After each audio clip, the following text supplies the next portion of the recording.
It reminds you of the crash of 2008. It's the same thing with Boeing. You all knew what you were doing, that you were seeking to deliver an aircraft and pull the wool over the eyes of the pilots and risk American lives because a bad company was too big to fail. When the big guys that we like screw up, we help them. Banks, auto companies, aircraft manufacturers. When a little guy doesn't jump through the jump rope of bureaucracy exactly the right way, we come down on their head with an indictment. All right. Hey, Ron, how are you?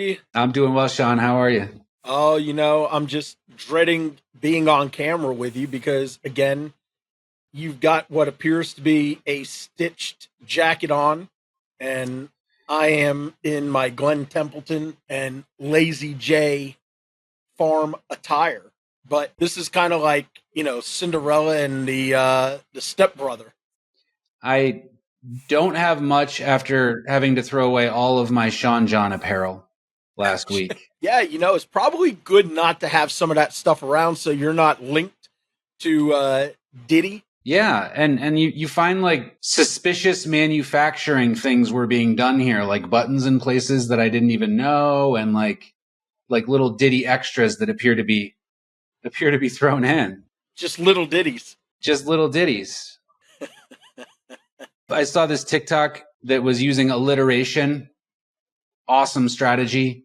Okay. In the Diddy situation, and it was like if Diddy diddled, how many diddles did Diddy diddle? This is why I love the internet. You can find anything, and the new types of humor that are coming out, just absolutely genius. I mean, I feel bad. There's victims or whatever of this whole thing. Apparently somebody back in 2016 might have been impacted by this. I don't know. Certainly. We could talk about that. But the humor is just out of this world. We're looking at Kat and Kevin Hart. There was this old footage that came out where he showed up to a party, and I think Usher was like, "Oh, you've been here all day." And he's like, "I got here at like 10:47 p.m. I have not been here all day. Like I just arrived right now." Like he's getting his alibi. Oh yeah, already. It's fantastic. Well, I got to tell you, this whole Diddy thing is fascinating. And finally, a judge, in my humble opinion, dealing with a celebrity, does the right thing and sided in this matter with the DOJ not to release Diddy. Oh, it's a given. Let's just jump right into that. And for those out there, we're going to get into Boeing today. That's the episode. We're going to talk about Boeing whistleblowers ending up dead. We're going to talk about airplanes falling out of the sky. We're going to talk about the FAA knowing that there was a critical aircraft flaw that was causing planes to nosedive directly into the dirt and the ocean, and they did nothing about it. And we're going to uncover an essentially massive cover-up with the FAA, with Boeing, with the federal government, leading to multiple airplane crashes and certainly the loss of a lot of lives. But before that, I mean, so much has been going on in the world. Trump. And before you go there, yeah, let me just say this to CEO Dave Calhoun of Boeing.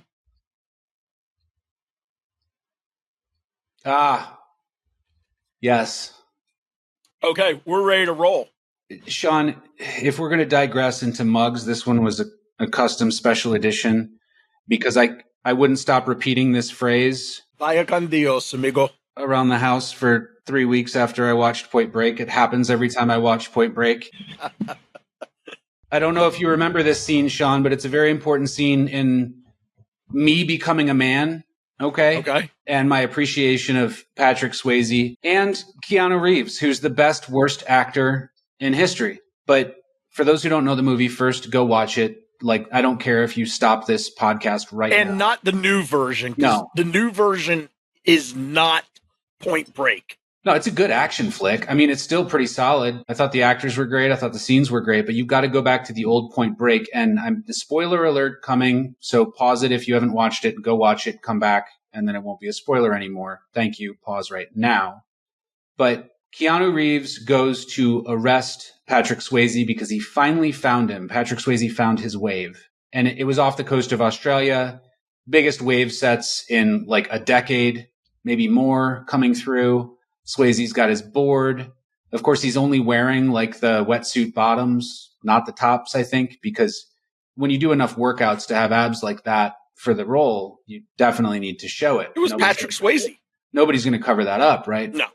So he's about to get in the ocean. And of course, Keanu Reeves shows up with legions of Australian police. I don't know how this happens, but a plainclothes FBI agent who was like in training academy not too long ago, learning how to surf and be in the FBI and essentially getting meatball subs for his boss. That's all he really did. Right. Two of them. Dos. He's standing at the ocean, and Swayze gets to decide between death and arrest. And we know what Swayze decided. And there's this yell of, "Vaya con Dios, my friend." And it's just beautiful.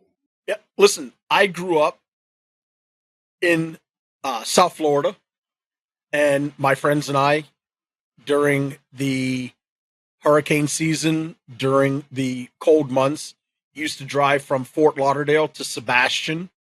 We'd bring our surfboards, we'd paddle out past the jetty. Right at sunrise, just sit on the boards, watch the sunrise come up, and hope that we could find some waves. And that was how we spent our weekends. And, you know, Point Break is one of the cult movies of our generation, and it's definitely something worth watching if you haven't had an opportunity to see it. Yeah, I've always wanted to rob a bank with a Ronald Reagan mask on. That was all I ever really wanted to do. I want to do a lot of things with a Ronald Reagan mask, but I haven't gotten around to it yet. Maybe this Halloween I'll get a chance. Maybe we'll do it in our presidential masks. Maybe we'll do the whole podcast with our presidential masks. Maybe we do an election night special, and we pick our favorite president, and we wear that mask. I like it. I am calling dibs on Ronnie, though. That's just going to be it. You're going to have to deal with. In honor of us talking about Point Break, Richard, I am going to wear a Nixon mask. Yeah, no, that's the only. I'm not a criminal. That's the only choice. I mean, Nixon really wasn't a criminal; it was a setup, but we'll get into that later. Yeah. We digress into Point Break, but what we were going to talk about was a little bit about P. Diddy and the bond.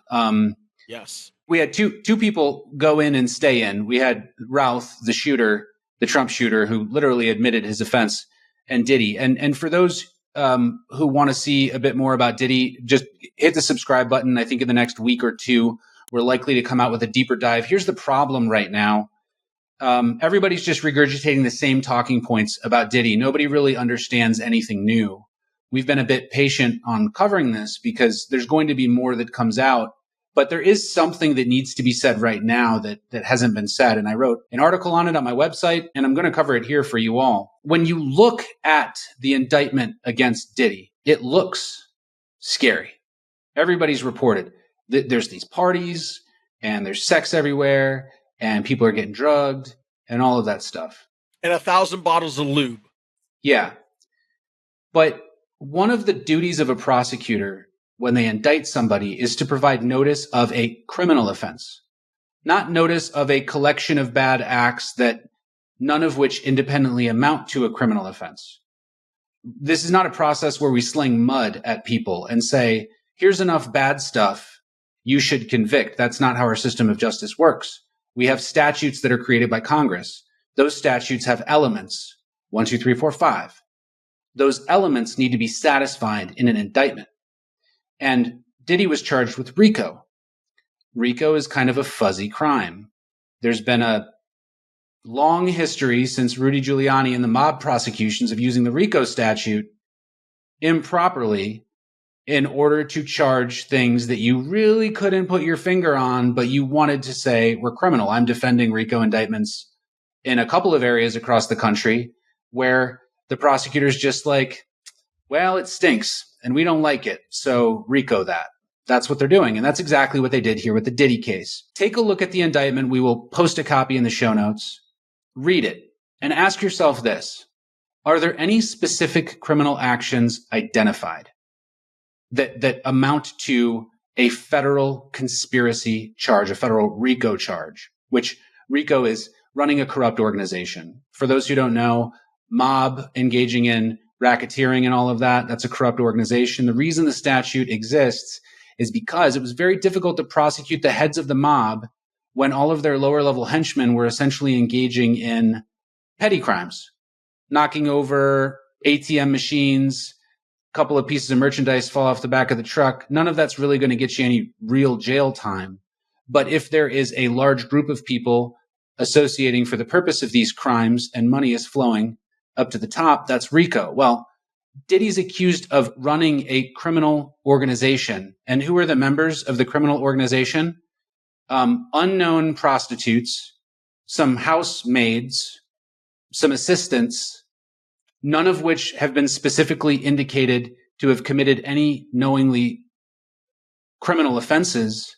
And certainly none of them are like Jimmy Two Fingers, murdering this person or robbing this truck or extorting this person for this much money and paying it to the top. We are very, very far from your grandfather's RICO indictment. We're very far from Rudy's version of RICO here.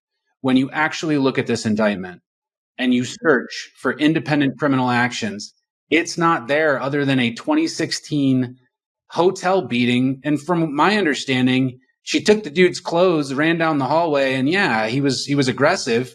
Throw him in jail for aggravated assault. That's fine. That's not RICO. Let me ask you a question, though, because I honestly believe that Diddy is the first domino to fall. And I don't believe that we've heard the end of this case because it was worldwide. This was such a big criminal enterprise that there's no way he could have run this thing by himself without help. And my expectation is there's going to be some other very high profile A-list, B-list celebrities that are going to take the fall or come forward at the advice of counsel to turn state's evidence against Diddy to be able to gain some form of immunity to testify against him. And isn't there something in the law called the clean hands, meaning that even if you were part of a conspiracy and you did wrong, if you switch sides and testify against the others, that you can be granted immunity or you can be granted whatever it is to basically protect yourself and keep yourself out of prison? Yeah. Yeah, you can get immunity. Immunity is harder to get than most people think. A lot of people walk up and say, I want immunity against Diddy. And the first thing the prosecutor would say is, tell us everything you did wrong and we'll see if it's worthy of immunity. And the person will say, well, I don't want to snitch and tell you everything I did wrong. I want to tell you everything Diddy did wrong. And the prosecutor will say, well, I'm not listening to you then. So the problem with immunity is it often requires a tell-all. And a lot of these people aren't going to needlessly throw themselves in front of this. And so that tends to be a barrier. Here's why you need the tell-all. And I was a prosecutor. This could happen to any prosecutor, and you don't want it to happen. If they don't fess up to everything they did that's criminal, you run the risk of them jumping on the witness stand and throwing mud at somebody else. And then when they are cross-examined and asked about their own criminal activity, they don't fess up to it. And then it looks like the government is willing to give immunity in order to attack somebody, but they're not willing to actually look into the criminal actions of these other people. So the tell-all, the throw up on yourself, as we say, is very important. I haven't heard that doctrine called clean hands before, but there is a doctrine, and it's generally just an understanding that if you are involved in a conspiracy and you stop the conspiracy and you report it to the police, that you can end the conspiracy at that moment. Otherwise, it will continue until you withdraw, which is great because if people are about to be murdered or there's other criminal activity that's about to, increase your exposure, you can stop it right there. Maybe you're Keanu Reeves and you're not an FBI agent and you're driven to a bank and they hand you a gun and you thought you were just hanging out with some surfer bros and you say, no, I'm not part of this. You refuse the gun. You refuse the flak jacket. You go call Gary Busey and say, hey, Gary, they're about to rob a bank and I'm not part of any of this. You don't get charged with bank robbery because you ended it. if anybody said you were involved in a conspiracy, you ended it. But here's the thing with Diddy. I actually believe Diddy could beat this. I'm like the only person, but of course, I'm probably one of the only people who's won many, many federal trials that has gone on the news and talked about this. Diddy can beat this. The charges as written right now, with the witnesses that I know are available, maybe they got him on a chintzy drug charge or a gun charge. But on RICO, they don't have the goods. And the way I can tell they don't have the goods is because they did not say anything specific in this indictment. In fact, this indictment is actually dismissible because it didn't rise to the level of the specific conduct that's necessary. A judge won't dismiss it, not in the Southern District of New York, but it is potentially dismissible. I could see Diddy taking this directly to trial, and I could see him actually doing quite well at trial, if not getting an acquittal based off of the facts that I know. Listen, celebrities have drug-fueled sex parties. They do. That's a fact of life. Like it, don't like it, that's up to you. Is it a crime? Sure. Certain parts of that are a crime. Charge that, right?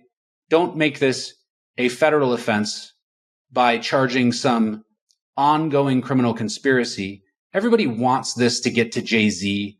Everybody wants this to get to Leo DiCaprio. I'm seeing every celebrity thrown in here. We saw this during Epstein. It never happened. These things don't really go that deep. Celebrities are photographed with other celebrities. It's not that crazy. I don't really think that, and I hate to burst anybody's bubble, but I don't think that this gets as crazy as people think it does. I think that this is something that he did with his girl, and they hired people, and they're trying to make it look like Justin Bieber was raped, and other people were groomed. I don't see any evidence of that, even in the indictment, which is throwing just about everything they could potentially argue to a jury at the wall to see if it sticks. I don't even see some of that. I don't see any of that stuff included. So this is not going to go as far as a lot of people are saying. Let me ask you a question, and this may be a stupid question. I don't know. But do prosecutors ever put just enough information into an indictment to keep it from being dismissible, and then go after with all of the ammunition that they have once this thing, starts picking up steam or picking up traction? Yeah, that's in my analysis too. So it could be an offensive strategy that the prosecutor is only putting enough in there so that they can pick what they want later and bring out certain things. That certainly is a great move to avoid the defense from knowing what the actual charges are. But the problem with that is, with a RICO offense, you need to allege specific criminal conduct that rises to the level of triggering the RICO statute, and multiple instances of it, in order to show that the organization was corrupt. You also need to show that there was an organization. Right now, they said that the corrupt organization operates under the name of, and then they included every other company that Diddy had, claiming that all of these other companies were corrupt activities. Well, that's not true. Bad Boy Records, tons of legitimate activity, had management structures and ownership structures that were outside of Diddy. No issues there. They are literally lumping everything that Diddy has ever done into this, and then making the vague allegations that there were drugs. And here's the Weinstein-esque allegation that boils my blood. Here's what they said. People were threatened with their career advancement in order to induce them for certain favors provided for Diddy. Induced with career advancement. Now, maybe if there are certain HR laws in New York, that would be a violation and you could civilly sue for discrimination or whatever. That's fine. I think that everybody should be able to fight that if it happens. But is it RICO? It was a violation of an HR statute or maybe a civil penalty rise to the level of RICO. And then couldn't you really say that withholding somebody's career advancement is an inducement that would constitute an assault of a certain type? I don't think we get there. That doesn't really make any sense to me. In fact, I think that if we were charging people with RICO for every time that happened, there would be a whole bunch of people going down for that. It's not that type of offense. Well, I go back to what we talked about in the Weinstein discussion that we had a couple of episodes ago, right? Where somebody could easily say, no, I'm not doing that. It's not worth doing that to advance my career. But somebody who partakes in nefarious activities or activities that are considered less than acceptable to the general public, okay? These individuals, it's not like somebody's claiming, unless I'm wrong, unless somebody's claiming they were raped and that's the only way they were able to advance their career, okay? We're talking about consent. We're talking about consensual acts based on somebody's belief, or maybe it was their greed, right? That they wanted fame, they wanted money, they wanted power, they wanted all of these things that come with being associated with Sean Combs or Diddy or Puff Daddy or whoever he is. And from my perspective, is it immoral to put people into those positions? Absolutely. Yeah. Is it illegal? I guess if maybe there's some kind of statute or law or something, or a local ordinance or whatever it would be. That does not rise to the level of that type of assault under New York statutes, or it's not prosecutable under a federal statute unless you have one that ties to the state statute. But no, that's not it. It's probably a civil suit, and you probably couldn't even prove that because everybody knows what you're doing going to a rapper party. And here's the other thing. The people that the DOJ will get to testify about this are the people whose careers didn't advance, not everybody whose careers did advance because they were associated with Diddy, which means all of the people who couldn't make it are going to blame the fact that they couldn't make it now on the fact that he didn't do anything, that they didn't do anything with him, that they maybe withheld. What kind of claim is that? I mean, that's insane. But I mean, Listen, I've got a face for radio, okay? So me getting any kind of career advancement in the video world or the arena where you're seeing this, that's not going to happen. And it doesn't matter what I was asked to do. But even if I was given that opportunity where somebody said, hey, we're going to give you a network TV show, or we're going to put you in a movie, but you got to do X, Y, and Z to be able to get there. My moral compass, my self-esteem, and the pride that I have in how I was raised, my simple answer would be, ain't worth it to me, my friend.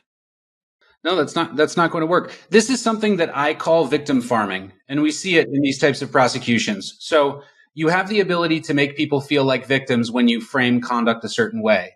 If we say that Larry Nassar hurt girls when he was working at Michigan State in the gymnastics program there, if you say that he did that and you have credible victims come forward, then everybody who's ever been treated like him is going to look internally and wonder if they've been victimized. That's legitimate. Like, no qualms there. Everybody who has been treated like him would legitimately want to do some exploration to see if they were a potential victim. And they are obviously, like, dads of those girls are going to be pissed off and want some vengeance and some blood. We have to be very careful there because we're appealing to a lot of emotion, and we need to make sure that the facts really fit this.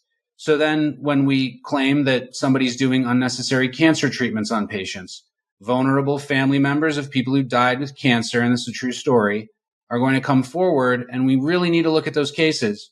This is exactly what's going to happen with Diddy. He was involved in a record label. Some people made it, some people didn't. A lot of the people that didn't are now going to say that they didn't make it because of certain things that they refused to do, and they will testify to that fact. The DOJ knows full well that this is victim farming, although they don't really call it that. But you raise these vague allegations, you farm for victims, you'll see a superseding indictment come out pretty soon, which is an indictment over the top. It might name some actual victims now because they've filtered through these new victims they've farmed. They've found some good enough stories, and they're going to push them forward into the limelight to make them look like actual victims of this conduct. And they've got their case. The problem with all of this is it involves the parentification of the Department of Justice. The Department of Justice is not responsible for standing in the moral shoes of these people and protecting them from bad decisions that they made previously about who they associated with and what they accepted. The Department of Justice is responsible for protecting our society by rooting out and seeking justice against those who legitimately victimize people and harm our society.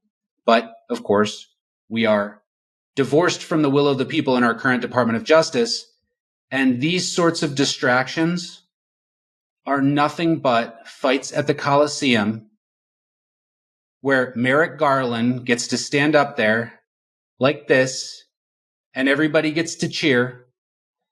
And instead of looking at what's going on outside of the Coliseum, we focus on what's going on inside of the Coliseum. And it doesn't matter who wins or loses. It just matters that there's a fight, and it just matters that people are talking about it. That's the problem with these types of cases. They're divorced from the will of the people. Well, I think shifting that over to another current event is now the second attempted assassination against Donald Trump. And I'll just say this. The DOJ, or whoever released the letter from this Roush guy, or however you say his last name, yeah, I think is absolutely irresponsible. I think it leads to the potential of other crazy individuals now taking up the cause based on the fact that this lunatic offered $150,000 for somebody to finish what he was incapable of doing. I look at people like Cenk, who's out doing these interviews with Piers Morgan and on all these other shows and flaming, the fires. This rhetoric, whether you like the bad orange man or what, this rhetoric has got to stop, because in my estimation, this is the kind of language that is not just protected under the First Amendment. Now, I'm not a lawyer. I'm not a constitutional scholar. I'm not a Supreme Court, scholar like you are, right? I am an average Joe living in, the deep South. And, I have a working farm. I have a regular, 9-to-5 job. I look at life through a certain lens, but I also have the ability to be, as you said, pragmatic about things. But people that are out there, like the Joy Behars and the Sonny Hostins and all of these radical left-leaning people who continue to say that Trump is Hitler, Trump is a threat to democracy, Trump is going to be a dictator, and he's going to destroy this country, he's going to destroy the world. I mean, it's bad enough that Iran has made plots against Donald Trump, and these are indisputable. I mean, the fact that the president of Iran was here giving an address to the United Nations yesterday, and the rhetoric that he used, we could save that for another episode. But the fact that they allowed evidence of this magnitude, in my opinion, as a non-lawyer, but as an American citizen, as a patriotic American citizen, we have not seen an assassination attempt in this country on a president since Ronald Reagan. And for us to see 2 attempted assassination attempts in less than 3 months on the 45th and most likely the 47th president of the United States, mm-hmm. and the fact that he still doesn't have adequate Secret Service protection to the degree that he should. Yeah. This is absolute insanity to me. Yeah. This goes beyond just partisan politics. This comes down to basic humanity. This comes down to basic understanding that when you say the things that these people who are public figures, like them, love them, hate them, despise them, whatever you think of them, they are making comments that are leading to unstable, unhinged individuals around the country and around the world taking up actions that are imminent threats, bodily injury threats. I mean, Jesus, the guy took a bullet to the face based on the rhetoric of the Biden-Harris or the Harris-Biden administration. Maybe it is the Biden administration now that Jill Biden has been leading the cabinet. I mean, I'm mortified on what I'm seeing. And then, you got Oprah Winfrey coming out and doing this absolute abomination of a town hall with Comrade Kamala. Oh, I love that. You know what I love, Sean? I love the faces of the people who were asking questions while they were getting the talking points answer. I loved watching those faces because there was maybe a husband and wife, man and woman who asked a question, and Kamala did I come from a middle class background kind of speech straight off of the Kamala Harris guidebook for talking points. And you just see this level of frustration and disappointment that they thought that they were going to get a real answer. And what they got was something that made no sense. And then, of course, the idea that she's allowed to shoot somebody who breaks into her house so that he can flex this idea that she's a proud gun owner and cares about guns, but wants common sense gun reform. But the fact that in cases in states that don't have castle doctrine and don't have stand your ground laws, they have to hear a presidential candidate talk openly about blasting somebody who walks into their house. Not to mention the fact that she didn't say an armed person who walks into my house, which means she's potentially okay with murdering people so that she can act like she's a responsible gun owner. But meanwhile, you have somebody who was convicted of a gun charge, a weapon of mass destruction charge in 2002 in North Carolina, sneaking in, acquiring a weapon, taking a shot at Donald Trump because he still hasn't gotten the Secret Service protection that he probably needs. The only person under fire in this country right now, in terms of presidential candidates, is Donald Trump. Donald Trump. And Kamala Harris is sitting there openly expressing her belief that she'll just blast somebody who comes into her house so that she can make it look like she's a gun owner. And then she makes this elitist, ridiculous statement. My staff is going to have to deal with that. They're going to have to spin really hard after they hear that. She thought she was being calm and collected with Oprah, and it was just the most confusing thing to watch. We're not dealing with a real person here. I think it was actually, and I agree with everything you said, I think it's actually interesting. If you look at some of the frames, and I watched it very carefully. Yeah. I think Oprah regrets doing this. Yeah. Because her face was like, oh God, where is she going with this? She challenged her a couple times. You saw she did. open challenges from Oprah, and Oprah's pragmatic. Oprah and Donald Trump had a very, very good relationship. Extremely. She doesn't, I don't think that she's really going to let that pass. In fact, I think Oprah secretly is going to, after that, cast her ballot for Donald Trump. She probably won't openly say it, but that'd be interesting to see how she... And you're already starting to hear the dysfunction that's going on in the Harris-Walz campaign. They're already starting to point the fingers because the polling in four key battleground states, right? North Carolina, Georgia, Pennsylvania, and what am I forgetting? Arizona. Did I say Arizona? No, not yet, but yeah. Yeah. Arizona, Pennsylvania, Georgia, and North Carolina. The four major swing states. They're starting to see dynamic shifts.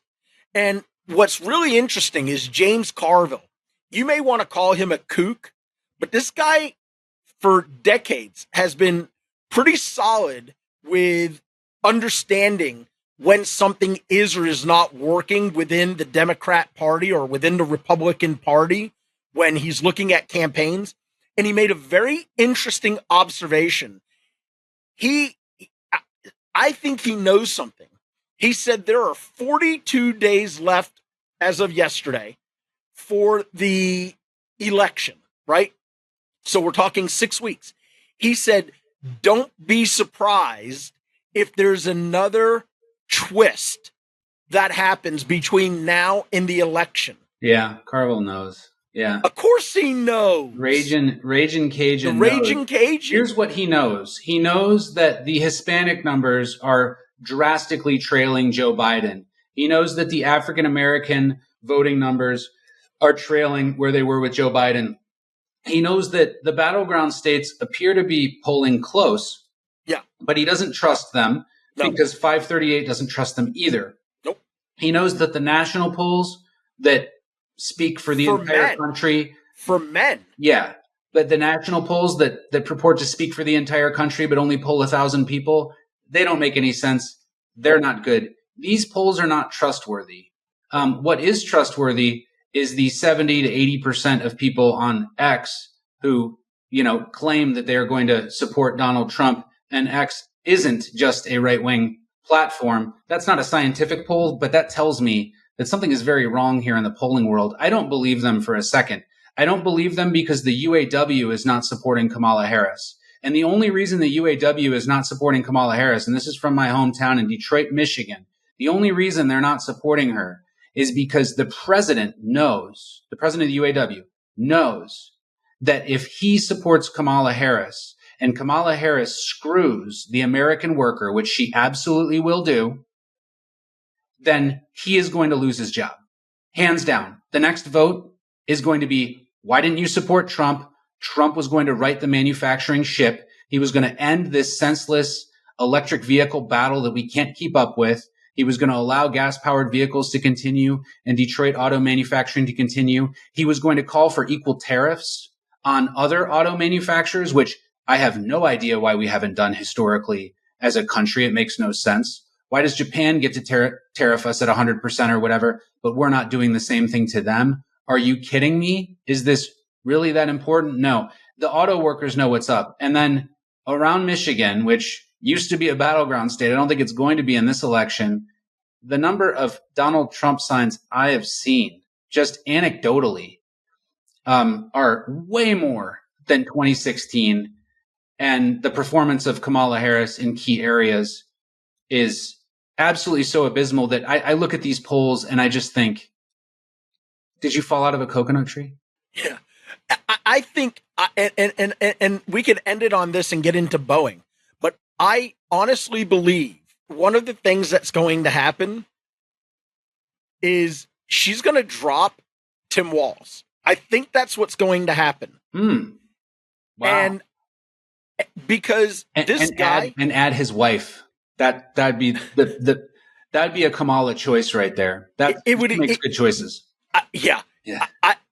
I honestly think they are reeling by not picking Josh Shapiro out of Pennsylvania. He won't do it. Not with Lebanon popping off. I agree with you. Yeah. I agree with you, but it's either going to be, they're going to go back to him, and I wouldn't be surprised if they had conversations with him because they need his state.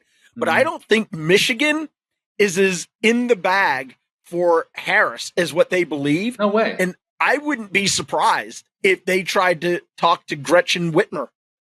That would have been a much better choice. But I don't think Gretchen wanted any part of this ticket. That's the only reason she's not a vice presidential candidate. Yeah, I don't disagree with you, but I mean, they're going to appeal to them as, this is democracy on the line. The bad orange man is going to ruin us. And I just see it now because I'm going to tell you, if Trump, God willing, becomes the 47th president and J.D. Vance, let's just say for whatever reason, Trump at 78 years old or 79 years old can't fulfill the duties of the President of the United States. I'll take Vance. Yeah.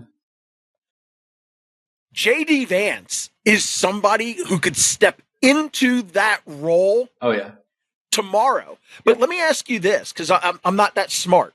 If J.D. Vance becomes the de facto president by Trump, you know, either the 25th Amendment gets used, Yeah. or, you know, he's, God forbid, assassinated or whatever happens.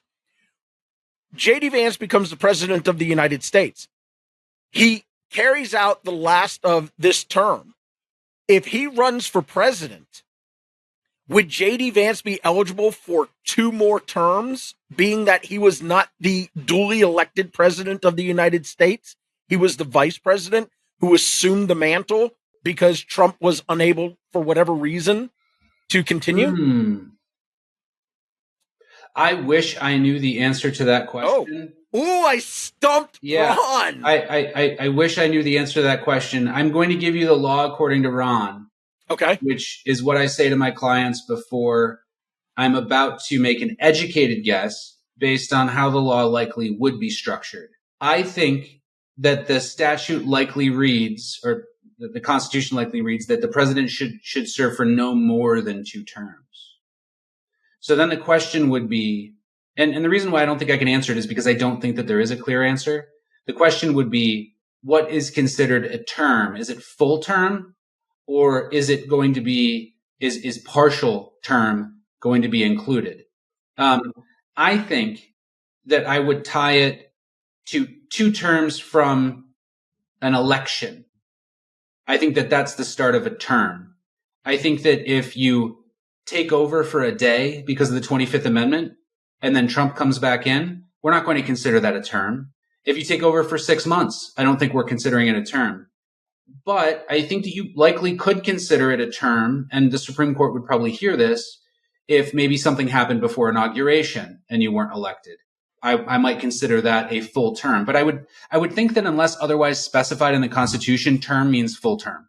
So you should not serve for more than 2 full terms, which means maybe this is a Mario research question. Well, yeah, I think we can definitely post the answer to this in the comments. We'll put Mario to work on it. Mario is our fantastic researcher who's been putting a lot of info into these shows for us, and he gave us a massive boost on our ability to dive into the Boeing stuff. So let's do it. Let's drop into Boeing now, because as exciting as it is talking about the election, our goal for everybody out there is to dig hard into the truth and uncover exactly what's going on with these types of cases so that we can inform the American people of some of the gaps in our system of governance, in our government, and in the way these things are being handled so that people can have, their own information about what's going on. And that's what we've got here for Boeing.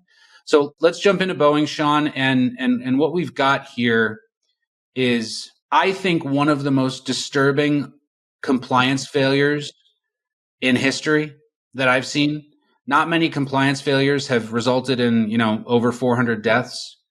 Not many have resulted in billions of dollars worth of aircraft ultimately being grounded. I'd have to say so deep that multiple systems failed and nobody was there to stop it, despite the highest levels of government having knowledge of this. And so, let's start. I think the best place to start is the interrogation of Josh Hawley against the Boeing CEO.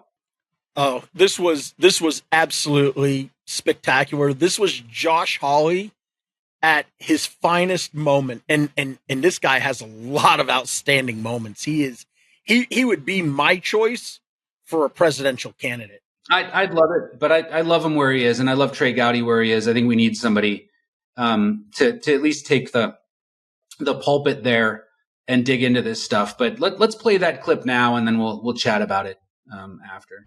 Thank you, Mr. Chairman. Mr. Calhoun, what is it that you get paid currently? Senator, that's well disclosed in our proxy documents in each of the years that I've been employed. Yeah, but what is it? It's a big number, sir. Well, let me help you out. It's $32.8 million this year. Does that sound right? Yes, it does. That's a 45% increase over last year. Does that sound right? Yes, it does. What is it you get paid to do exactly? I get paid to run the Boeing company. Yeah. So just help me understand that. I mean, do you get paid for transparency? Is that one of the metrics for your income? I think the board counts on me for transparency. Really? Because you're under investigation for falsifying 787 inspection records. The Boeing's under criminal investigation for the Alaska Airlines flight. You were investigated by DOJ for criminal conspiracy to defraud the FAA. This is all in your tenure. This doesn't sound like a lot of transparency to me. What about safety? Is that a component of your salary? It sure is, Senator. You know, have you seen the reports that the subcontractor that you used to make that door piece that fell out of the sky, that when the FAA went and toured the facility, they found one door seal being lubricated with Dawn liquid dish soap and cleaned with a wet cheesecloth, and another was being checked with a hotel room key card. Does that sound like safety to you? Senator, I think our relationship with that particular supplier has been well documented, reviewed by the FAA and most certainly us, and I'm very intent on acquiring that company so that none of that ever happens. You know, the FAA also says that Boeing still has not implemented the recommended steps back from 2019 and 2020 after the MAX crashes. You still have not taken the appropriate safety procedures or implemented what they recommended. I mean, how, if safety is a component of your $33 million compensation package, I mean, how can you possibly qualify for any of this? What about quality? Is quality part of your compensation package? Senator, I meet with the FAA pretty regularly. They don't hold anything back, and I'm not aware of anything that has been cited with respect to those accidents that we haven't taken action on. Really? Because we've had whistleblowers. You said you'd listen to whistleblower testimony. We've had multiple whistleblowers come before this committee and allege that Boeing is cutting every possible corner on quality and safety, not just in the past, but now. They've alleged that you've eliminated safety inspections, that there are fewer in quality and there are fewer inspectors doing quality inspections out there. They've alleged that when they raised quality issues and concerns, they were reassigned, they were retaliated against, they were physically threatened. That doesn't sound like attention to quality to me. And yet you're getting paid $33 million a year. It's extraordinary. Senator, we have increased our quality inspectors significantly. How much has your stock price increased while you've been at Boeing? It hasn't, and I don't watch it much.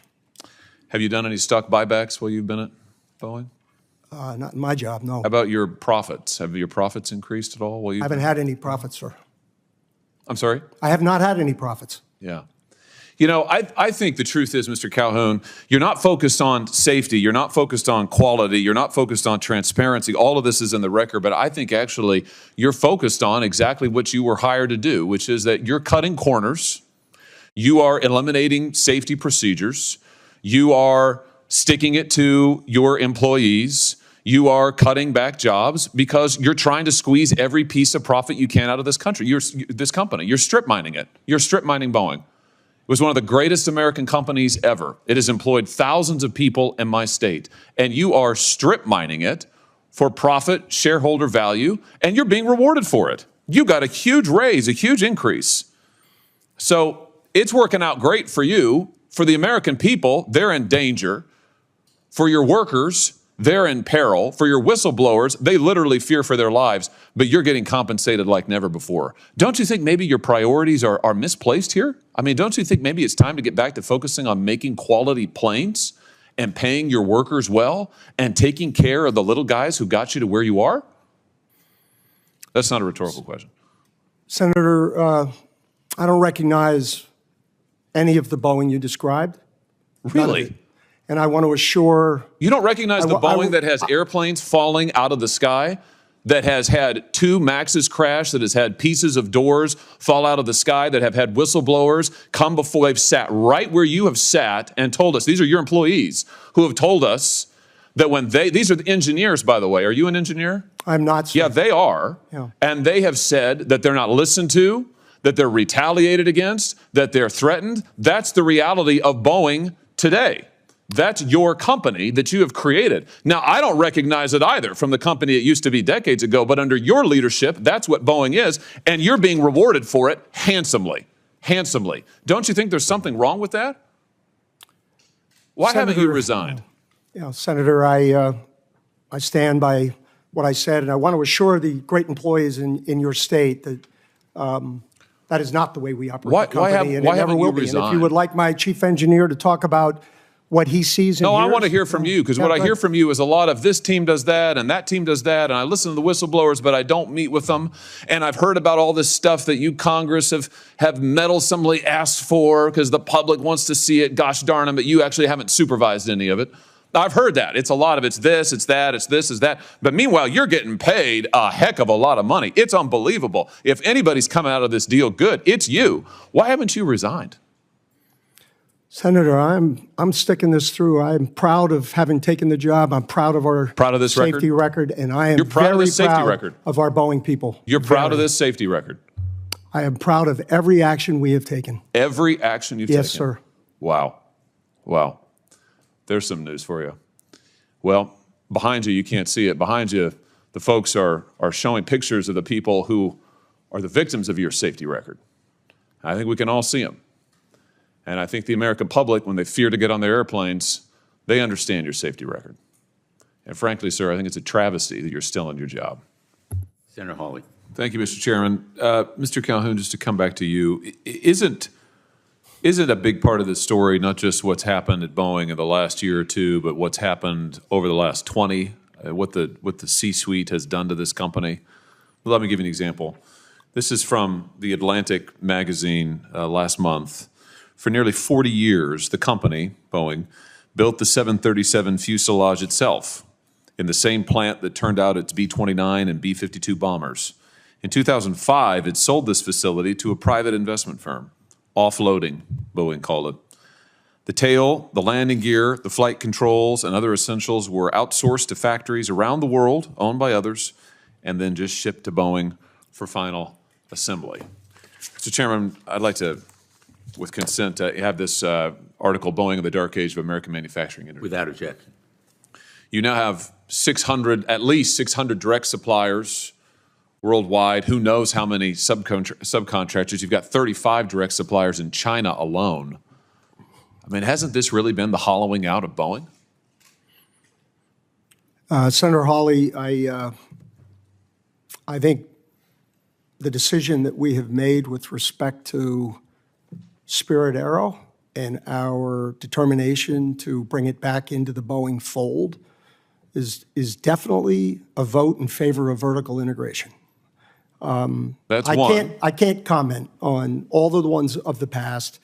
And we have not had the number of issues in those that we are currently dealing with respect to our fuselage. So I can't rewrite history, but I can take action You're in charge forward. you're in charge of the company. I'm just asking you. You're in charge of a company. You're getting paid $33 million a year. You're in charge of a company that has systematically, over decades now, shipped out its jobs, shipped out its production. Over the last decade, while you've either been in charge as CEO or on the board, stock prices have rose 600% at Boeing. You've, in fact, done $59 billion in returning cash to shareholders, $20 billion of that in dividends, $39 billion of that in stock buyback. Some people are doing great here. I'm just wondering, given the fact that your airplanes are falling out of the sky, do you think that any of that has to do with the fact that you really don't make that much anymore in this country or in-house? I mean, hasn't it been a mistake to hollow out the company and ship your production and your manufacturing and your know-how to other places around the world instead of doing it yourself, the American engineers, American workers? Senator Hawley, I think I read an annual report going all the way back to the introduction of the 747, which highlighted the fact that 65% of that airplane would be sourced by U.S. manufacturers here and there. And the other thing I do know that since 2015, again, I don't have all that history, but before that, we have actually brought more work to the U.S. than we have taken out of the U.S. And at an absolute level, our work in the U.S. is in the high 80%. And that is unlike any other industry I have ever worked in. These are your suppliers, you're saying. These Yes. are your subcontractors, Yes. right? The ones who are using Dawn dish soap to test their doors and cheesecloth to test the plugs, right? Those. Your CFO, Brian West, recently went on the record and said that Boeing probably got a little too far ahead of itself on the topic of outsourcing. You agree with that? He was speaking directly to our decision to go after Spirit. So he was right? He was speaking directly to our decision to vertically integrate Spirit. So he was right. You got too far ahead of yourself on outsourcing for all of these years. Is Boeing going to change course on this? We are most certainly changing course on Spirit. You've got 32,000 machinists. These are American workers who work for you. These are Boeing employees in the Pacific Northwest. You're in contract negotiations with them right now. 32,000, that's a lot of them. The last time that they got a contract was 16 years ago. Do you remember the terms of that contract? I don't. It was a very long contract. Yeah, well, they got 1% wage increases over 8 years. 1% over 8 years. You got a 45% increase just last year, and you're making $33 million. You think maybe these folks deserve a raise? Oh, they will definitely get a raise. Good. I hope it's a substantial one. And I hope that maybe this will be an opportunity for Boeing, under new leadership, to reverse course and actually start making things again, start making things in this country again, and start paying its people well. I've listened to your testimony, and it seems like the gist of it seems to be that if you could just get your employees to comply, follow the rules, follow your management techniques, et cetera, things would be better. I don't think the problem's with the employees. Oh, it's actually. not. It is yeah, not. I think the agree. problem's with you. You. It's the C-suite. It's the management. It's what you've done to this company. That's where the problem is. The problem's at the top. Your engineers, they're probably the best in the world. Your machinists, they're outstanding. You're the problem. And I just hope to God that you don't destroy this company before it can be saved. Thank you, Mr. Chairman. So we've got the CEO of Boeing. Dave Calhoun. What was the compensation again, Sean?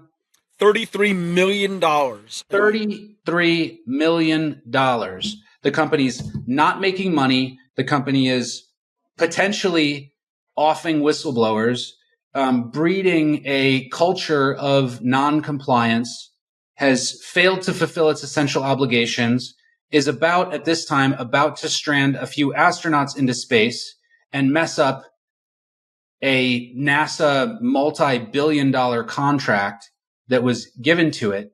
And yet this guy's cutting himself checks for $30 million. Sean, I just did a hit on the PBMs recently on the news, and those CEOs, $20-30 million they're making.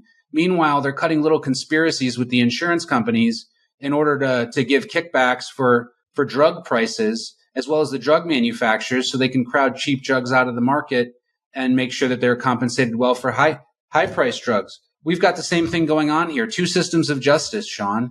We've got the one that applies to the little guy, those people getting indicted in these types of cases, and then we have the one that applies to the fat cats. And there is no reason why there hasn't been an indictment levied against the CEO of Boeing for defrauding the American people out of billions, for essentially creating aircraft that can't fly, spaceships that can't fly, land, or carry astronauts, and depriving us of our hard-earned taxpayer dollars, billions of dollars, in engaging in these endeavors while simultaneously increasing his pay and the pay of his cronies and the pay of the revolving door of FAA people who go into the company.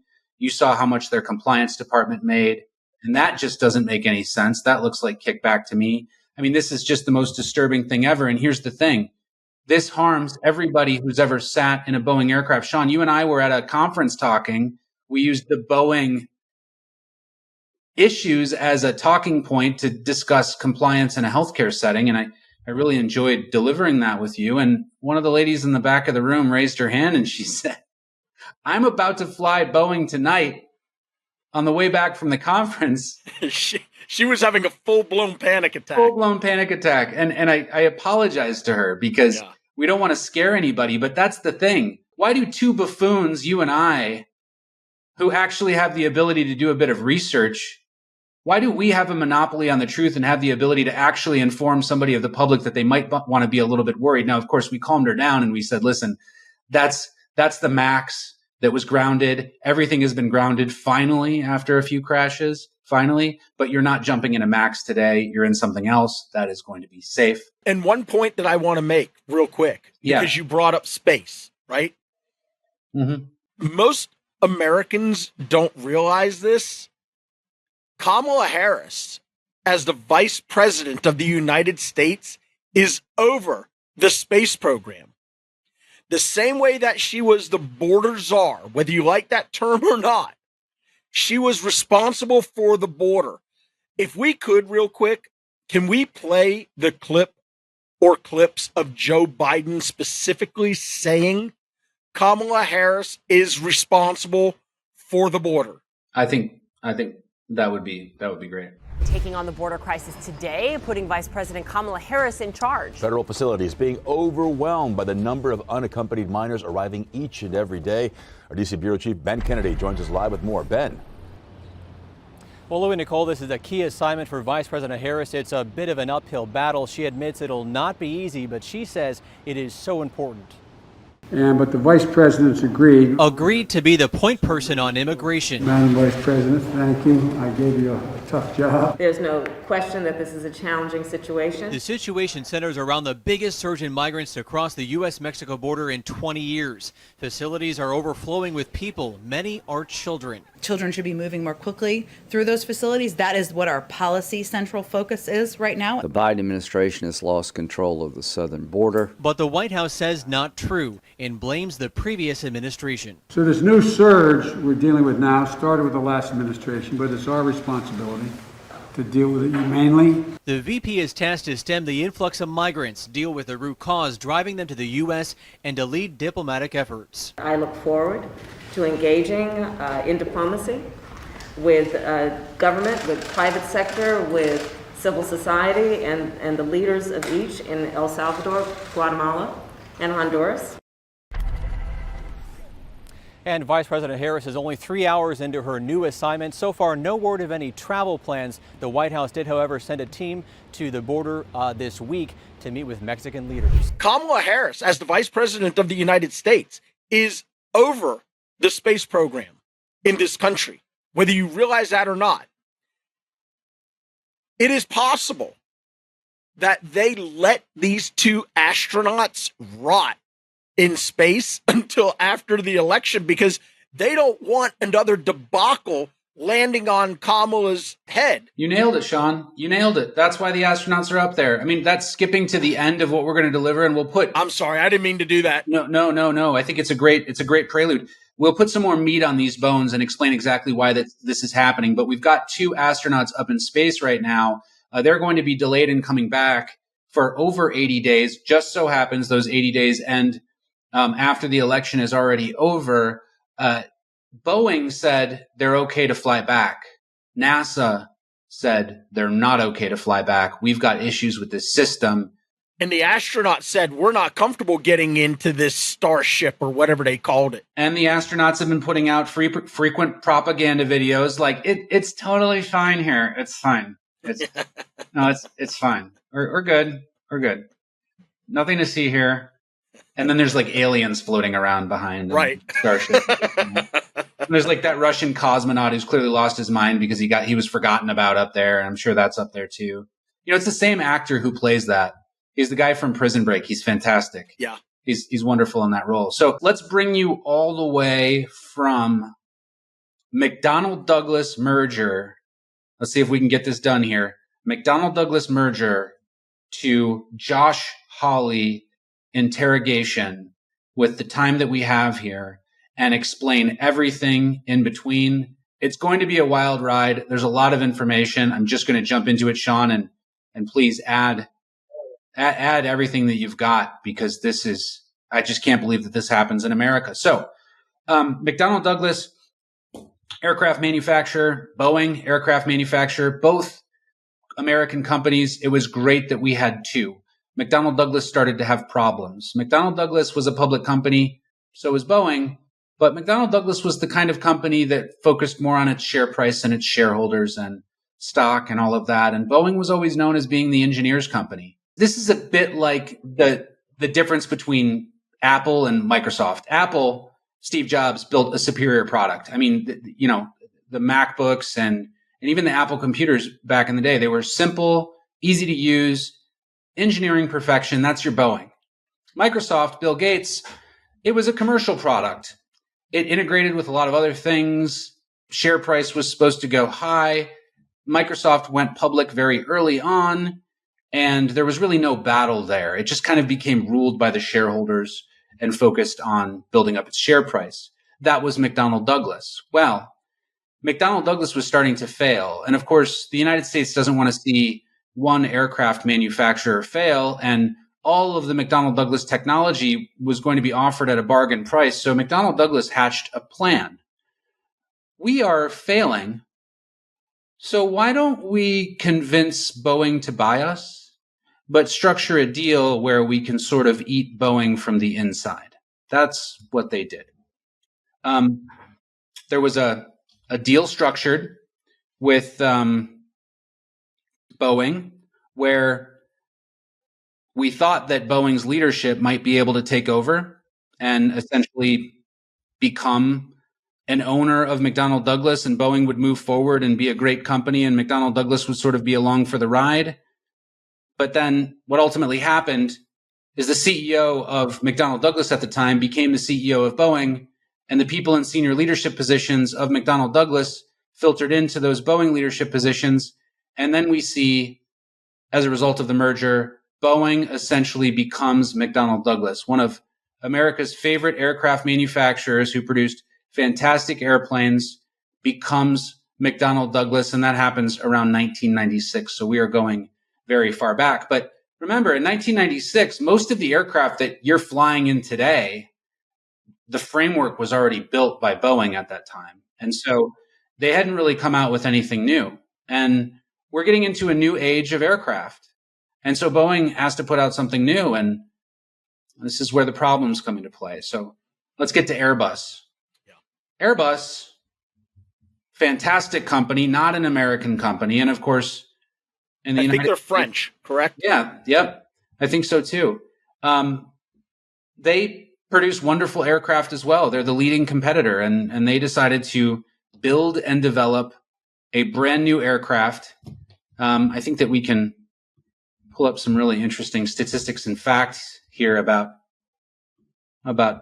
Boeing and Airbus here. So 102 billion US dollars. We've got a graphic that we can put up here. And this is from Statista.com. When we look at the size of Boeing versus Airbus, not too far off. Airbus's global revenue for a French company, 47.8 billion US dollars, it's been converted. And their global aircraft deliveries are 735. Now, for $47 billion, they deliver 735 aircraft. Boeing, on the other hand, 77 billion in revenue, and they've sold 480 global aircraft deliveries. What does that tell us? First, Boeing doesn't make all of its money from aircraft. That would be one assumption that we could come to. But I think it's also important to note that Boeing's aircraft are more expensive than that of Airbus. Airbus was able to make them better and cheaper. So Airbus comes out with a new aircraft, and Boeing starts getting calls. Hey, Boeing, you know, we love you, but we were in an Airbus the other day, and pretty sexy. Thinking we're going to go with them for the new fleet of Delta or American. And I think the actual phone call came from American, and they were talking about transferring over. I don't want to get that wrong, so we'll have to look into that and post that down in the show notes. But one of the largest airlines called up and basically dumped Boeing on the spot. What happens to the largest U.S. aircraft manufacturer when their biggest company dumps them? first, other companies will look to do the same. That is a bellwether, right? And then the second thing is the stock price will absolutely plummet. How many congressmen, how many bureaucrats, how many important people were holding Boeing stock at the time? And how much of our aircraft sector and all of the component manufacturers and suppliers are going to absolutely get crushed in the United States as a result of the downfall of a great American company? A lot. Well, what does this remind you of, Ron? Okay. Too big to fail, Sean. Too big to fail, right? So Yep. it reminds you of the crash of 2008, Yep. where the banks were too big to fail, where the car manufacturers were too big to fail, and the American taxpayers, you, me, the people who watched this program, had to bail out Wall Street, had to bail out these car companies, and we were left holding the bag. And it's the same thing with Boeing. And this is an indictment on the American justice system. This is an indictment on the American political system. This is not capitalism. This is criminalism. Is that a word? Criminalism? Criminalism. Criminalization? Criminalism. Criminalism. Listen, I like it. I think that I like it. I'm gonna word mark it if it's not already. But you know, this bothers me, right? Because this is an organization that has their Jimmy in a tight place, and they're in big trouble. And as a result of these two crashes, to where, as to your point, almost 400 people died, or maybe more than 400 people died, right? One of them was an Ethiopian airliner, and the other one was an Indonesian airliner. And what is absolutely incredulous to me is the fact, and I know you're going to jump into this and you're going to talk about this, the finger pointing went to pilot error. And the fact is, it really wasn't. No. Let's go into it specifically here. Just tying that up with too big to fail, one of the problems that we have here is that the United States can't let Boeing fail. And so they need to solve this delivery problem because the FAA needs it to be solved. Boeing needs it to be solved. And this is kind of that evil moment where the global heads of finance get together and say, we've done some bad things. We sucked at business. We have subprime mortgages coming out the wazoo. How are we going to save the system? Well, let's dump them on the little guy, right? Let's put passengers at risk. That's the same thing that happened here. And listen, I will say this directly into the camera, directly into the realm of public opinion, where these bureaucrats and Boeing and all of their people can hear me loud and clear. You all knew what you were doing. You all knew that you were seeking to deliver an aircraft and pull the wool over the eyes of the pilots and risk American lives because a bad company was too big to fail. And the problem with that is that's not capitalism. In capitalism, you let it fail because you failed. And another one will spring up and we will be just fine. And in fact, I have a good idea who that other one might be from. The only person who's been able to land a rocket ship back on Earth after letting it orbit. That's pretty easy for that to come up.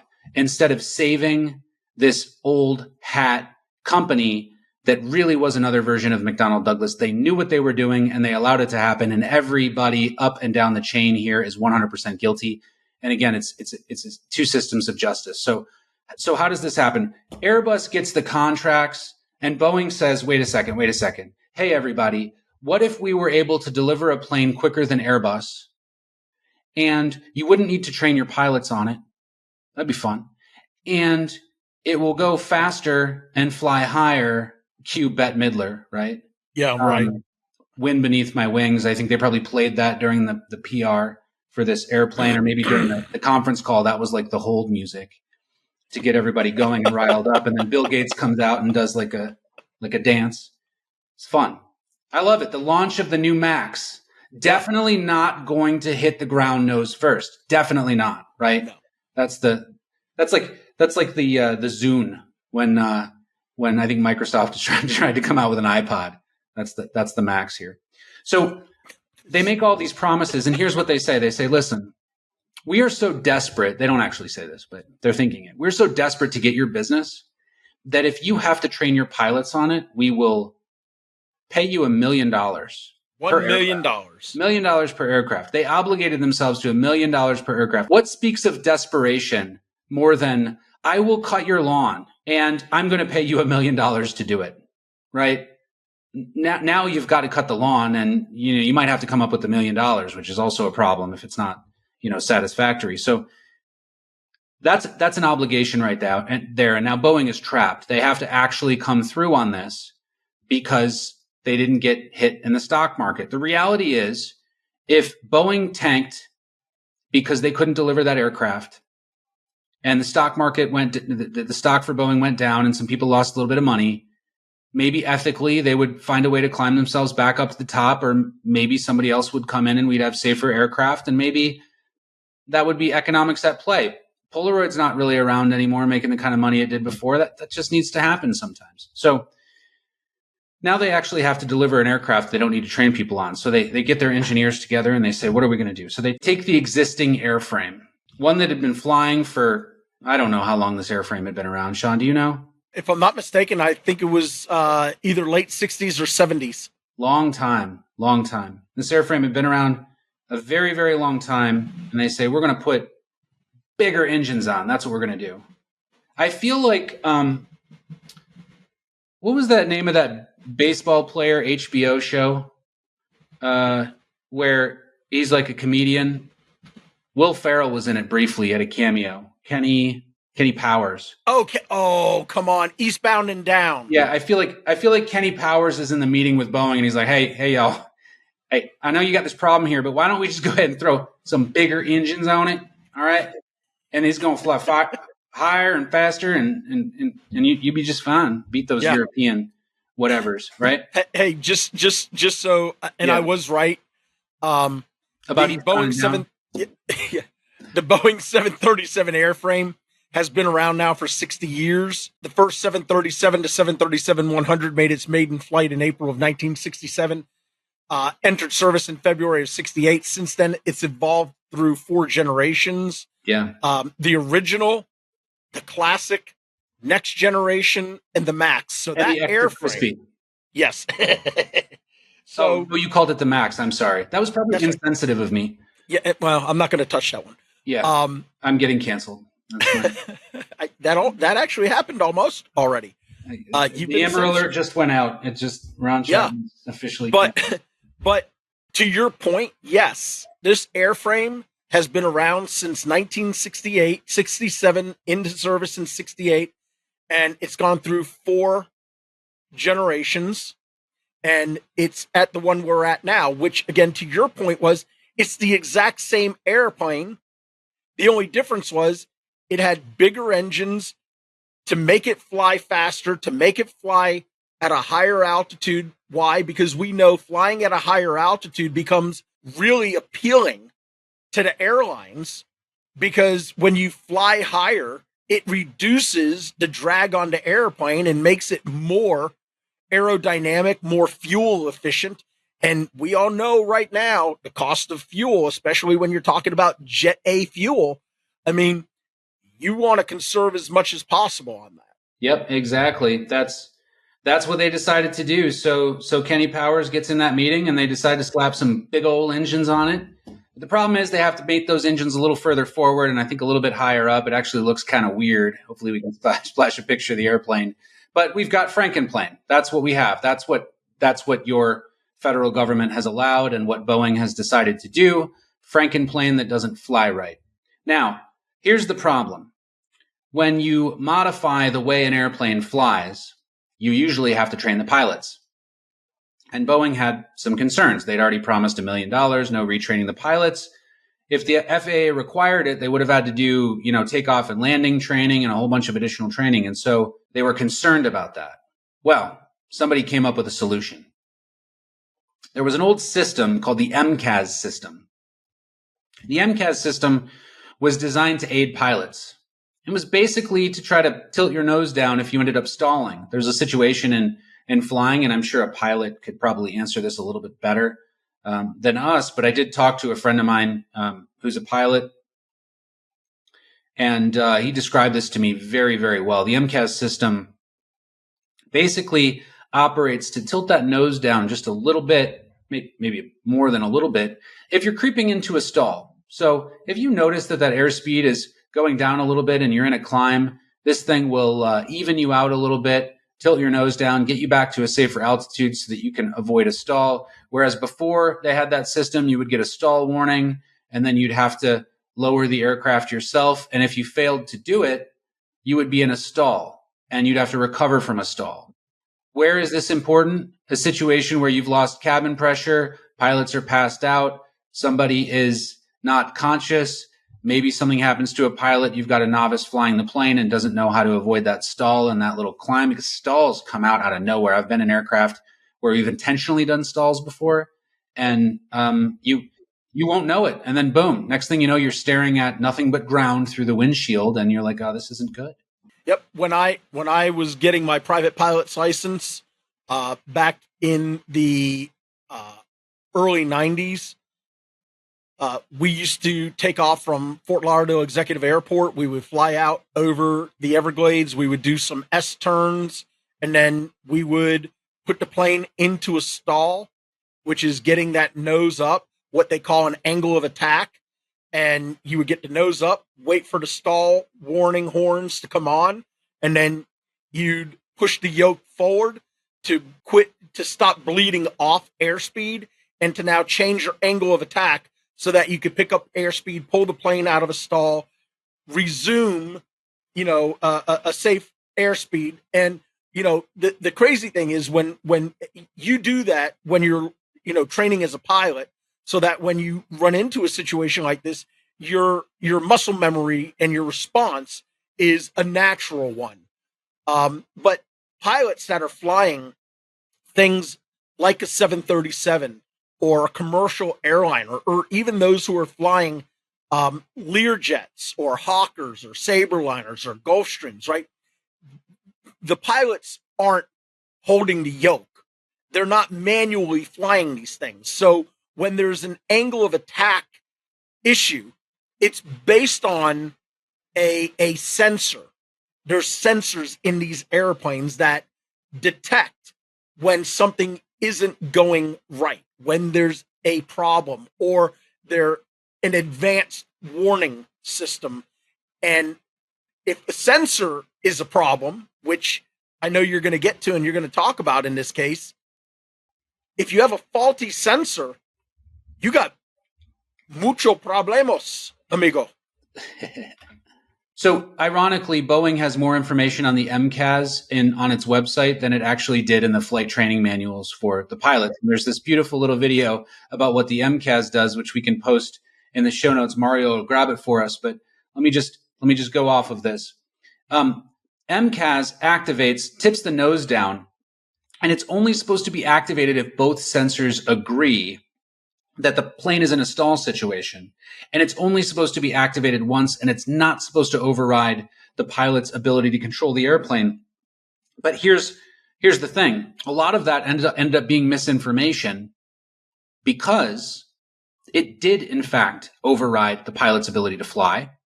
It did, in fact, trigger when just one sensor was saying stall conditions, a faulty sensor. And it did, in fact, throw an airplane, 2 of them, directly into the ground. So we have the first crash happens. That was the Lion Air crash. And Sean, happy to have you jump in with some of the details. But this was an MCAS failure. Plane takes off. MCAS lights up. Pilots have no idea why their airplane is causing itself to tilt right into the ground. And boom, they hit the sea. Everybody on the airplane dies. MCAS is at fault. But as Sean mentioned earlier, Boeing comes out with a statement that essentially, I think it insinuates, pilot error responsible. Pilots failed to disengage the MCAS system. Here's the problem with all of that, Sean. MCAS was removed from the flight training manuals, and pilots were not aware the MCAS system was even in the aircraft, and they were not aware that the appropriate procedure to be able to deal with the MCAS system was to disable it. To make matters worse, this system was never supposed to trigger on takeoff or in a low altitude situation, and certainly not supposed to take off when thrust is incredibly high and you are able to gain altitude very quickly. That sort of quick shift into a nose down position is going to be very difficult to recover from sub 10,000 feet. Boeing knows it. Everybody knows it. But of course, they throw pilots under the bus. Why? Because the FAA can't deliver a grounding warning about Boeing. Why? Because the FAA can't let Boeing fail. Why? Because the bureaucrats and their stocks and the politicians and their stocks can't have this massive downturn of the entire aerospace sector as a result of Boeing's failure. But it also goes deeper than that, because the FAA has dirty hands in this. Because the FAA had the appointed monitors for the compliance based on their settlement agreements that Boeing had with the federal government to put a robust compliance program in place. The FAA were the monitors. And if the FAA are the monitors and this type of behavior is going on directly under their nose, does that not speak to the ineffectiveness of the monitors at the FAA? Or is it something more sinister? Because again, remember, 12% of the annual revenues from Boeing are dedicated to the compliance of the organization. We're talking $400 million. Yep. You're absolutely right. I mean, listen, the compliance failures were huge here. We have Russian fake titanium being involved in airplane manufacturing. We have suppliers in Boeing that failed to deliver on many of the compliance requirements. We have factories that failed to properly operate and deliver a superior product to Boeing. We have, again, with the spaceship, we've got flammable covers on wiring, something that should never be tolerated in space. Tremendous failures. Everything Boeing related right now is potentially an accident waiting to happen if you look at their supply chain and realize, and Josh Hawley has realized this and investigators have realized this, when you realize that they had no control over the downstream manufacturing of some of their products, leading to dangerous materials being used and faulty manufacturing methods. So, you know, Airbus comes out with the A320. We haven't seen any issues with that aircraft. Boeing's got door plug failures. They have the first crash. FAA does not ground them. FAA doesn't inspect the supply lines. FAA knows that this is the result of the MCAS. Everybody knows it. But of course, FAA is so tied tightly to Boeing that they ignore this problem. And what happens 6 months later, less than 6 months later, a second aircraft goes down, killing hundreds of people, and it was completely preventable. Then and only then does the FAA issue a warning grounding the Boeing 737 MAX, preventing it from taking off, and doing what should have been done initially after hundreds of lives. Then the government engages in an investigation. Great. We've got investigators. That's great. Investigators to the rescue, right? The FAA dissects this case, finds out it was the MCAS, tries to get documents from Boeing. We realize as a result of congressional hearings that many of those documents have been deleted. They try to get whistleblowers to testify. We find out that some of those whistleblowers are unalive currently and possibly forever. Yeah, Joshua Dean and John Bennett. And they both mysteriously and suddenly died this year. It's crazy. I have no understanding of what happened to cause their death, but certainly two whistleblowers not being alive who have important information, potentially about Boeing and also the FAA. We have one indictment of the person who actually ripped the pages out of the training manuals. The problem with that is he was acquitted because he blamed Boeing. He said, I didn't know what I was doing. I didn't know they weren't training pilots on the MCAS system. I wasn't aware of any of that. He ultimately gets acquitted of charges. Well, a congressional investigation, a federal investigation, no charges levied against the CEO and other people involved in this. But certainly we do see a federal indictment of Boeing, and we see essentially a deferred prosecution agreement looking for a compliance plan to be put in place for Boeing. Turns out Boeing had the opportunity to get compliant. They had the opportunity to save themselves. They had the opportunity to try to fix this mess. They were given a second, a third, a fourth chance to do it. And ultimately, the Biden administration had to take Boeing back to court and say, you have not complied with this plan, and we are going to move forward with the indictment. And hopefully there's going to be some responsibility for that. But here's the problem, Sean. I am not holding my breath for the prospect that the Department of Justice, that Merrick Garland's Department of Justice and the cronies that are inside of it is actually going to do anything meaningful to Boeing other than just say, you need to get compliant. Boeing has been strip mined from the inside by McDonnell Douglas. It's a faulty corporation with rotten culture.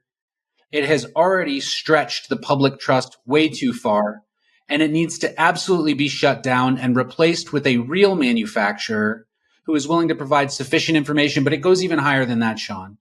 The entity that's responsible for saving us, the FAA, which takes billions of our tax dollars and applies them for potentially protection of the public, has absolutely failed in this endeavor, and there's not one investigation against them. There's not one indictment of somebody who was in the FAA for corruption, for betraying the public trust. And there has been absolutely no responsibility levied against the bureaucrats because we are involved in the new communism here. We increase regulations. We instill regulators inside of American companies so that we can control them. We decide who wins and who loses. When the big guys that we like screw up, we help them. Banks, auto companies, aircraft manufacturers. But when a little guy doesn't pay their taxes, when a little guy doesn't jump through the jump rope of bureaucracy exactly the right way, we come down on their head with an indictment. But the real public harm comes from the FAA, it comes from Boeing, it comes from the banks, it comes from the auto manufacturers in this case. But Sean, this is way bigger than Takata, right? But yet there haven't been the same indictments that we would have seen in Takata. And if you look at the difference between the deaths of Takata airbag faulty manufacturing and the deaths with Boeing, and you look at the scope of the criminal investigation, something is absolutely wrong here in our system. It's scary. Well, what I want to know is, where is Jim Jordan? Where's Andy Biggs? Where are all of these powerful individuals? Yep. Where's Drew Ferguson? You know, where are all these guys? Where's Speaker Johnson demanding accountability? Yeah. At least give us a hearing. I don't get it. And it's really bothering me, you know, that you see what's going on, and, you know, it's just sitting. We know that we have this massive corrupt behavior that's transpiring at Federal Aviation Administration. And it is. There's no other way to put this. Now, is it possible it's a couple of bad eggs in the box? Maybe. But is it possible that it could go deeper and it's more of a systemic leadership problem, sort of like what we're seeing with Christopher Wray and the Federal Bureau of Investigation, with the corruption there, with the lack of accountability, with, I mean, here's Christopher Wray telling Congress, I've got to leave early, and not disclosing why. And then at a follow-up hearing, it becomes known that the reason why he had to leave was because he had a G550, a Gulfstream 550 waiting for him with his family to take him on a vacation. That was more important than him testifying. Anyways, I don't want to get off topic. Takata, the airbag issue, we're talking a minuscule amount of deaths. We're talking a minuscule amount of injuries compared to the 338 people who died in the Boeing 737 crashes, right? Yep. 346 people. And then we have a door plug coming off of an Alaska Airlines flight, Yeah. you know, also resulting in significant issues there, Sean. And meanwhile, let's not forget the fact that we have 2 astronauts currently stranded in space because of systemic failures related to Boeing's inability to deliver on what I think was a $6 billion contract that it was afforded. Meanwhile, Elon Musk got about 2 and is actually going to be the rescue ship for these astronauts. But Boeing went way over budget on the spaceship. They failed to deliver a product. The first test flight of this ended up miles off course, couldn't even get back on course. And then when you finally dissected it a little bit more, you realize there were flammable parts in there. You realize that there were computer failures. You realize that there are systemic issues all over. And this is because Boeing became nothing but a company that optimized its supply chain so much that it was getting untrustworthy stuff and putting it in very important equipment. Now, for a country like the United States, who's engaging in operations like this and aircraft manufacturing, if we don't have security over our supply chain for our spaceships and our airplanes, and we can't trust where this stuff is coming from, we've got big problems, because somebody could very easily sabotage that and do a lot of harm in the United States, or maybe not even maliciously could cause issues. So we've got 2 astronauts who are going to be up there for about 80 days before they actually come back down. I hope they're okay.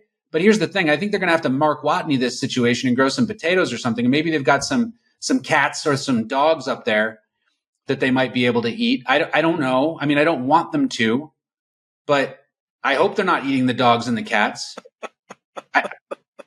They might have to. I mean, I don't know.